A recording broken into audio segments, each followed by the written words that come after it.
Mark chapter 5. They came to the other side of the sea, to the country of the Gerasenes. And when he had stepped out of the boat, immediately a man out of the tombs with an unclean spirit met him.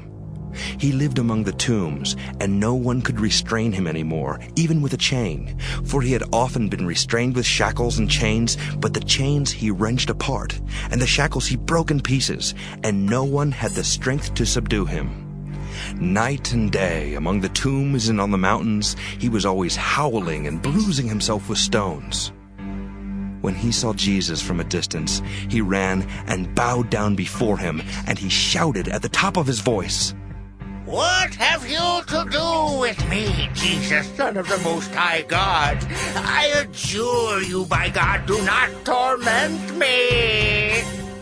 For he had said to him, "Come out of the man, you unclean spirit." Then Jesus asked him, "What is your name?" He replied, "My name is Legion, for we are many." He begged him earnestly not to send them out of the country. Now there on the hillside a great herd of swine was feeding, and the unclean spirit begged him, "Send us into the swine, let us into them." So he gave them permission. And the unclean spirits came out and entered the swine, and the herd, numbering about 2,000, rushed down the steep bank into the sea and were drowned in the sea. The swineherds ran off and told it in the city and in the country.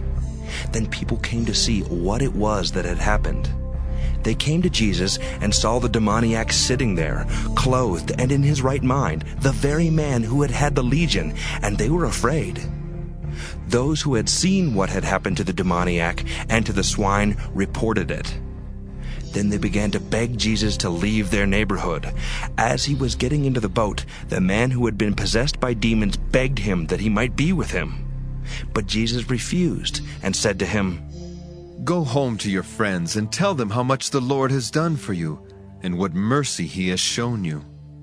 And he went away and began to proclaim in the Decapolis how much Jesus had done for him. And everyone was amazed. When Jesus had crossed again in the boat to the other side, a great crowd gathered around him, and he was by the sea. Then one of the leaders of the synagogue named Jairus came, and when he saw him, fell at his feet and begged him repeatedly, "My little daughter is at the point of death. Come and lay your hands on her so that she may be made well and live." So he went with him, and a large crowd followed him and pressed in on him. Now there was a woman who had been suffering from hemorrhages for 12 years. She had endured much under many physicians and had spent all that she had, and she was no better, but rather grew worse. She had heard about Jesus and came up behind him in the crowd and touched his cloak, for she said, "If I but touch his clothes, I would be made well." Immediately her hemorrhage stopped, and she felt in her body that she was healed of her disease. Immediately aware that power had gone forth from him, Jesus turned about in the crowd and said, "Who touched my clothes?"